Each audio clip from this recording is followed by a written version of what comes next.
Yo, yo, yo! Everybody, welcome back to the motherfucking Minority Sports Report RASSLIN Strap Match Edition. Woo! I meant to say strap on. Fuck. Anyways, I'm your motherfucking boy, Big Black. And your boy, Game Dollar. Game Dollar. Word. AEW's killing the wallets. Mad pay-per-views. 2 in a row this week and last week, and then they got another one. Was it October 1st? I think it was the first. Yeah, something like that.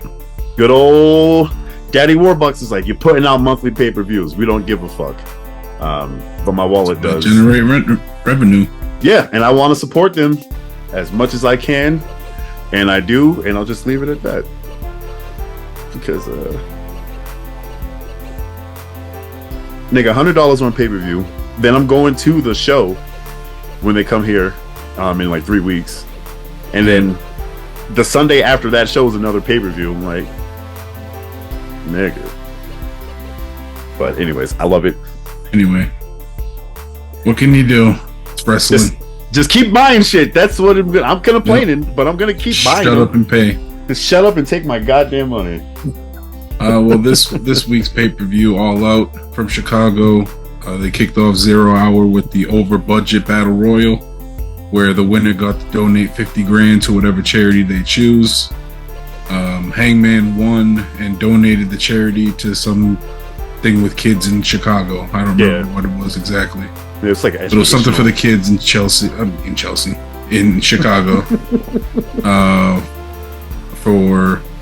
Something to do with school, but I don't remember exactly what it was. Yeah, underprivileged youth in Chicago, like education donation, essentially. Then we had Hikaru Shida, Sky Blue, and Willow Nightingale teaming up against Mercedes Martinez, Diamante, and Athena. And Shida, Sky Blue, and Willow Nightingale got the win in that one. That's fucking. And then closing out the 0 Hour was the Acclaimed and Daddy Ass taking on Jeff Jarrett, Jay Lethal, and Satnam Singh. Obviously, the Acclaimed picked up the win in that one with their new scissoring belts and everything. Dennis Rodman was involved because he was at Collision, and then he was also at the pay-per-view. He ended up smashing Double J's guitar over, I think it was Satnam Singh's head. Oh, that makes sense. Yeah. So I didn't see the buy-in. Acclaim got the win. How big relative? I didn't watch it either. Oh, you didn't watch it? Okay, never mind. No. Because I always wanted to see, because like we all know how tall Dennis Rodman is, so I wanted to see if Satnam is his height, whatever. Anyways, no, I wasn't home in time for that. Same thing for me, but I did see every single pay-per-view match and got a rating system. 3, 4, 5 for now. 3 meaning don't watch it, 4 meaning you probably should watch it, and 5 is a don't miss. And I'll fucking refine it as we go. But yeah, it was overall it was a pretty decent pay-per-view in my opinion. Mm-hmm. Yeah, especially after having a big one last week. But they kicked it off with Better Than You, Baby, Adam Cole and MJF teaming up against the Dark Order, John Silver and Alex Reynolds. Dark Order showing their new mean streak, heel side. Evil Uno out there in the suit, beating the shit out of people who made it to the outside. Yeah. But MJF and Adam Cole picked up the win. I honestly gave it a 4 for the development of the Dark Order, but really it's a 3. That match was kind of whatever. Yeah. Either one. Bad. If you're a fan of the Dark Order, definitely watch it because there's a lot of good, like Kicks Game said, there's a lot of good character development for that stable. So that was pretty cool. But yeah. Nothing special. Match. Next up, we had the Ring of Honor TV title. We had that shit on the line. A couple big meaty men bump meat.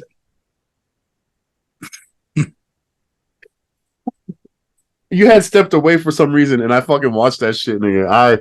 I was like, all right, this is funny because it was just, watching people laugh, bro. But then as it goes, nigga, that shit was so... That's not why I started watching wrestling. Yeah, if you don't know what we're talking about, there was a sign in the crowd that said "Big Meaty Men Slapping Meat," which is a reference to a podcast with the New Day, Big E, and Kofi Kingston, and I forgot the other guy's name. Yeah, I always forget the third dude. I never remember his name. Yeah, they were just laughing about watching old school wrestling and how they weren't in it for 5-star matches or 30-minute classics. They were just wanting big meaty men slapping meat. And it's fucking hilarious. So go check that shit out. It's so funny. Actually, I think I'm pretty sure I can't remember if it was YouTube or anyways. I'll probably link it in the description because that shit's too funny. Yeah, that was a great sign. Great reference there, especially for this match, because that's exactly what it was. Samoa Joe and Shane Taylor just beating the shit out of each other. But yeah, Samoa Joe kept his belt, picked up the win. Yeah, good match. I would probably say a 4 on that one. 4 for you. I gave it a 3, only because from what I know, it seemed like this was Shane's first match, big match in a while, and maybe there was a little bit of nerves. Like he didn't look super comfortable to me. But having said that, I gave it a 4 because big meaty men slapping meat and big niggas doing shit like Samoa Joe did a tope suicida, which he doesn't do often, but it's still like this nigga's like 300 pounds, like launching himself at another 300-pound man. So yeah, that shit was beautiful. I'm a sucker for heavyweights, so that's why I'll give it a 4. Especially if you're a fan of Shane or Samoa Joe, definitely watch it. But again, it wasn't nothing, in my opinion, other than just 2 big ass dudes. And also forgot to mention, Samoa Joe came out as MJF was and Adam Cole was still making their way up the ramp. They got into a little shoving contest and got in each other's faces and shit. And so we're probably gonna get Samoa Joe and MJF next. Yeah. Having said what I said, I do want to see Shane Taylor wrestle because I've watched some of his old matches and I was like, holy fuck, this dude is a force to be reckoned with. So yeah, I want to see what they do with him. After that match, we had Luchasaurus and Darby Allin going at it for the TNT Championship. Obviously, Luchasaurus was out there with Christian Cage, who believes he's the champion. But yeah, solid match all around. Obviously, Darby Allin fucking threw his body all over the place, and the whole story of the match was he was already hurt from the coffin match. His back was fucked up from taking the coffin drop onto the metal coffin. So yeah, he just got his ass whipped in this one, and instead of stealing the win at the end like he usually does, he just took an ass whooping. Yeah, was it 2 tombstones for the win or something like that? Yeah, it was like 2 or 3. Yeah, yeah. I was like, holy shit. Yeah, I'm a 4 that one. I just like Christian Cage. There's always good storytelling when the Christian's involved with his shit, so I'm gonna give that one a 4. Yeah, watch it. But yeah, I forgot what I was gonna say in this one. Oh, there's rumors that Edge is leaving WWE and will be in AEW, possibly teaming up with Christian or feuding with Christian, which would be cool to see if it happens. But that's just a rumor going around that just popped in my head while we were talking about Christian here. Yeah, I saw that too. Where there's smoke. Oh, and also, I don't know if you've seen at the end of any of the media scrum afterward, there was a clip where Christian sat down next to Tony Khan, and he goes, "How's everyone's fathers feeling today?" You know, he's always fucking with people's dead dads and shit. He's like, "How's everyone's dad feeling today?" It's fucking great. This nigga's that's the same. Like it's little shit like that, man. The fact that this nigga still comes out in a turtleneck. I mean, I know he didn't wrestle tonight, but like it's cut off turtleneck. This is so fucking good. I'm talking about tonight. Yesterday, I know he didn't wrestle yesterday. Yeah, but yeah, solid match, man. Yeah, same. Yeah, agreed. Next, we had another big meaty men slapping meat. We had Miro and Powerhouse Hobbs going at it. This was a great match. I thought really so like too. This one, I really like this one. This is probably a 4.5. Yeah, I'm right in there with you, man. I'm like, you have to watch this match. It's not like a don't miss, but like you have to fucking watch it because It's just two big guys, big doing meat and ass. slab meat. Yeah, whereas Samoa Joe and Shane Taylor were like the slower versions of that. Miro and Hobbs are the athletic versions. Like, Yeah, again, they're big, slower dudes, but like just the shit that they're able to pull off, and again, just the storytelling. Fucking throwing massive clotheslines at each other and not fucking moving an inch, and then finally going like, yeah, it was so good. And then the ending of the match was fucking, yeah, 4.5. Watch that shit. yeah. Speaking of the ending, Miro picked up the win, and after the match, Hobbs extended his hand to shake. After the match, Miro finally did. Well, he didn't. They didn't shake. They did the "you son of a bitch" predator hand clasp. Yep. Dylan, you son of a bitch. I seen a meme on Instagram. It was the side by side of the two. It was funny.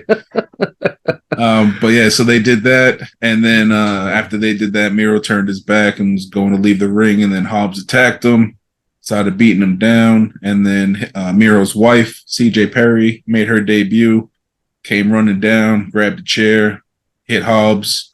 Didn't really do shit, but that gave Miro enough time to recover and hit Hobbs, and kind of ended that shit. I think Hobbs rolled out and took off after that. Yeah, he took off after the chair shots. Instead of embracing his wife after she saved him, Miro just kind of rolled out of the ring and left. So a little weird there. So makes perfect sense for his character because he's like, it would have made sense if he lost, but he won. So I thought they would have changed it there. But here's why I think it didn't work, because he's always been talking about how awesome he is and how he's the man. But at the end of the day, it was his hot, flexible wife that saved him. And as a man, you can't take that shit. So, because that's his character. He's that. Yeah. He came out with that shirt looking like the fucking St. Paul or some shit with the fucking halo, and like it was fucking great. That God complex. So I think that's why it worked for me.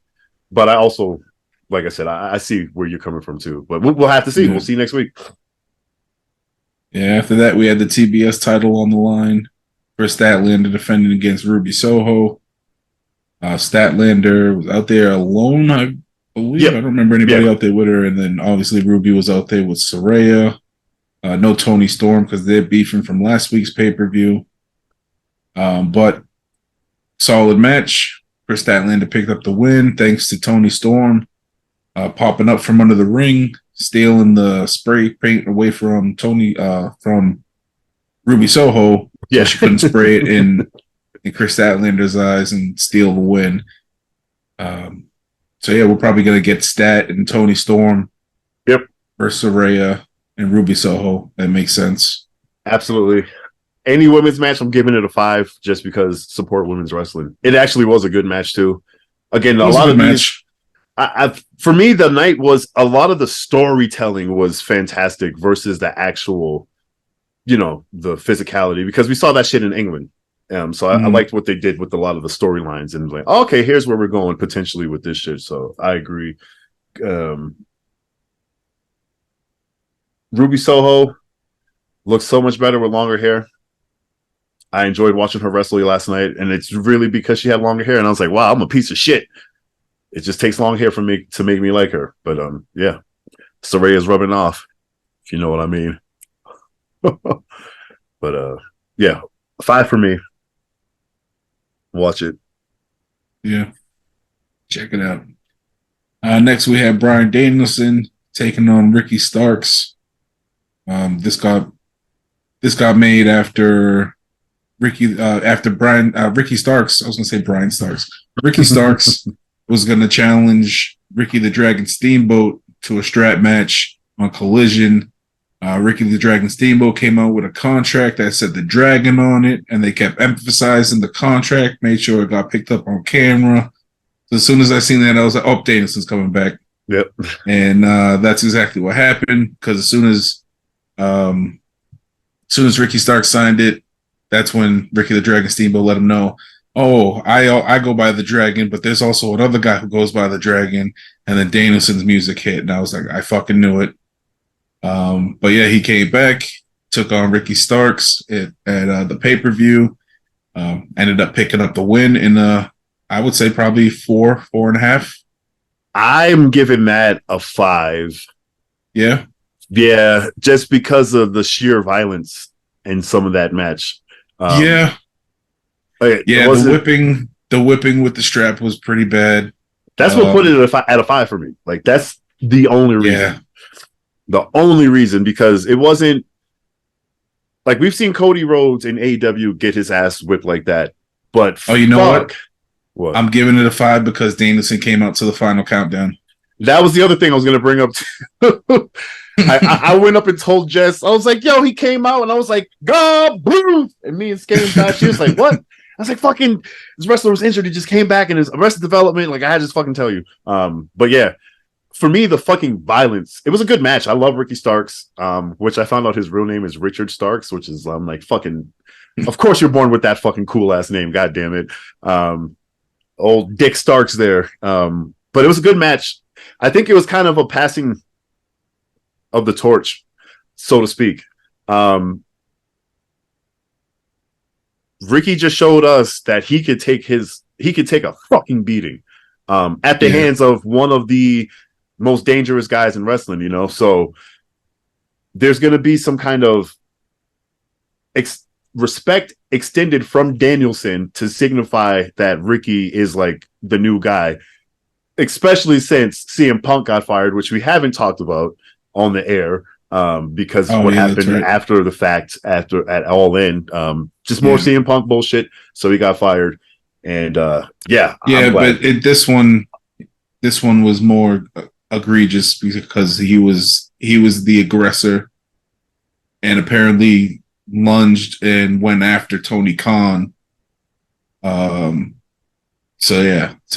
was way worse than the last one. Point is, I think there's always something. Yeah, always something. So I'm glad he's going from the company, honestly, because the nigga was selling merchandise not from people that I know, but you know he's a merchandise mover. He moves, he sells shit, but at what cost, man? At what cost? Mm-hmm. There are rumors of him, like we were talking yesterday. I saw more today that he was interested in maybe going back into WWE, and most indicators are like, if he comes back, they're just gonna fucking treat him like shit because that's what they do. Just how the fuck do you ruin 2 opportunities? Like AEW is not even 5 years old, and you already burnt that bridge. Like that's fucking crazy to me. That's crazy to me. But anyways, back on to the people that matter, not old Pepsi Phillip. Bryan Danielson picked up the win in the strap match. Then we had Eddie Kingston and Katsuyori Shibata taking on the Blackpool Combat Club, which was the team of Wheeler Yuta and Claudio Castagnoli. This was just a solid, hard-hitting wrestling match. Probably 4.5. Yeah, I'm giving it a 4. Just solid. Yeah. Nothing crazy that you have to watch, but if you love wrestling, fucking watch that shit. Hard-hitting style, Japanese style, obviously with Shibata and Kingston in there. Love that shit. And then Blackpool Combat Club, they like being brutal in their matches. So yeah, it's just a hard-hitting match all around.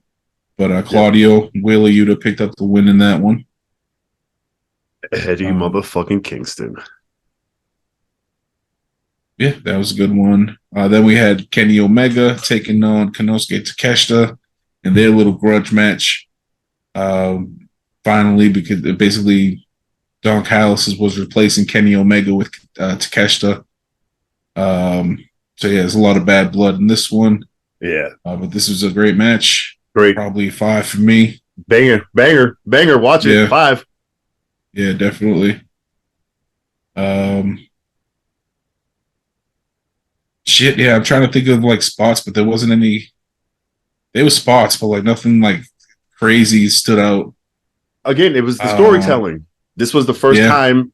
It was just a great match. 10 years or so that Takeshita's gotten his first win over Omega.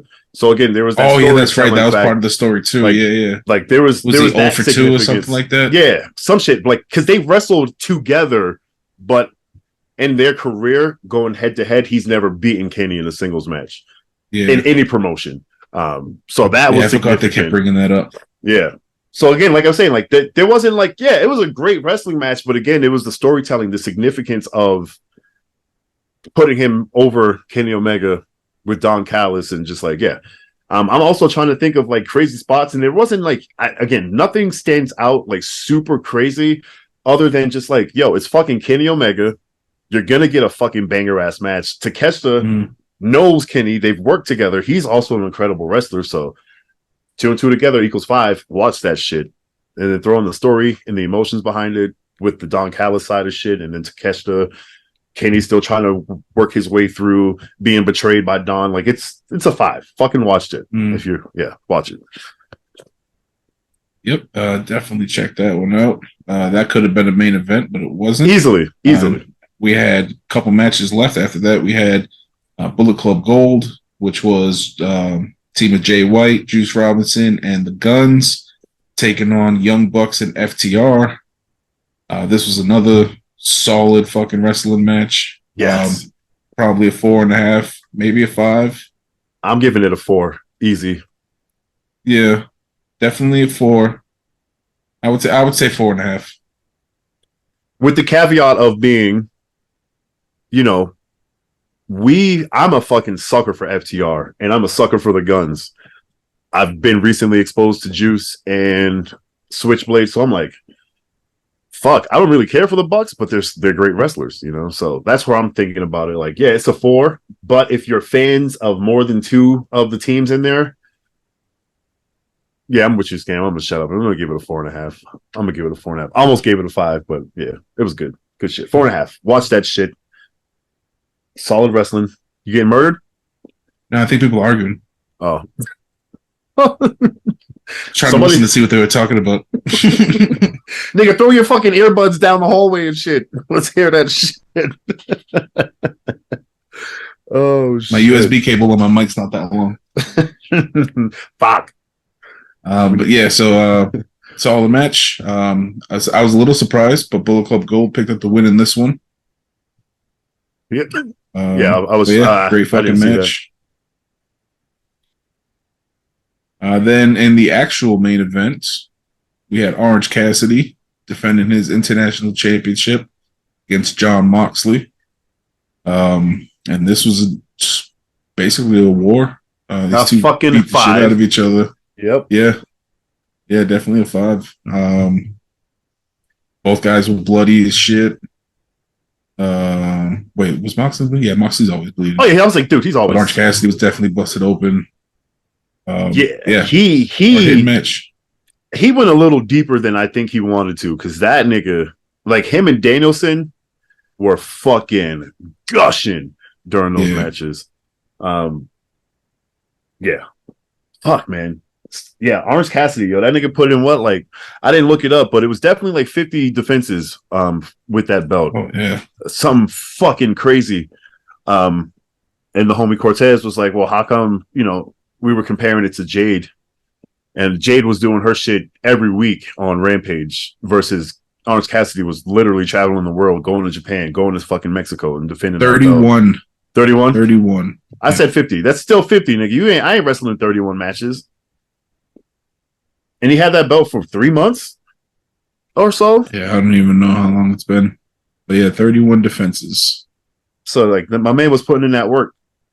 And they weren't all televised. He needed a break. He definitely needed a break. But I was a little surprised it was Moxley beating him for that belt. Not that the belt is beneath Moxley, but he just seems like somebody who would be always in the world title picture, not going for a secondary belt like this. Agree, but that's the storytelling aspect of it. Orange Cassidy, and shout outs to Chicago. They always put in that work as a crowd. They gave him his nice send off. But what I was going to say, I think that you take Orange Cassidy, who everybody loves. The belt already has prestige, right? You give it to John Moxley, who he just destroys niggas for like 3 or 4 weeks with it. And then you pass it off to somebody who's kind of stuck in between coming over to the next. Because if you take that belt from Moxley, who took it from Cassidy, you already have a lot of. So I can see that's true. That Jungle sense. Boy, for example. He just did the FTW shit, but like somebody like that who's like super popular, but just needs that little bit to get over. And John Moxley can bring that to the belt, whoever he passes it on to. And I think that's why they did that. And John Moxley's not going to say no. He's a fucking workhorse. So good shit, though. It was a really good shit. That was a 5-star. God damn it. We're not doing stars. It was just a 5. It was a 5. Watch it. Orange Cassidy's great. 5 belts. 5 belts. Yeah, we're doing it. Y'all are witnessing the evolution in real time. How many belts? What happened to belts 1 and 2 belts? Nah, fuck all that shit. We just do 3, 4s, and 5s. Maybe we'll do 7. What belt collectors here? Yeah, well, he is. He's the real belt collector. I didn't even mean it. I didn't even mean it as like actually physically having belts. I meant it as like, never mind, whatever. I know, but I'm the plastic belt collector with my like plastic titties. This game's got the real deal. I mean, I got real titties too, but I'm not going to take off my shirt. Anyways, we're going to just end this episode with me talking about my titties being real. Thank you guys for fucking with us. We'll be back next week. Oh, speaking of titties, since we didn't record regular TMS, and this is related to that. I don't know if you remember the season of Ultimate Fighter with Rampage, where he was a coach. And he made fun of the dude on his team, called him titties. Yeah. Yeah. Well, they're having a grudge match. Shut up, bro. I swear to God. I don't know when it is, but it's coming up. Oh God, that was easily the worst fucking season that I watched of that show. Yeah, I remember seeing that article earlier today. That's fucking that's pretty funny. And then when you mentioned titties, it just popped back into my head. Titties! T to the I to the T to the I to the E to the E, that's titties. See them in small towns and major cities. Titties! Titties! Titties! T to the I to the Arab. I said T to the I to the Arab.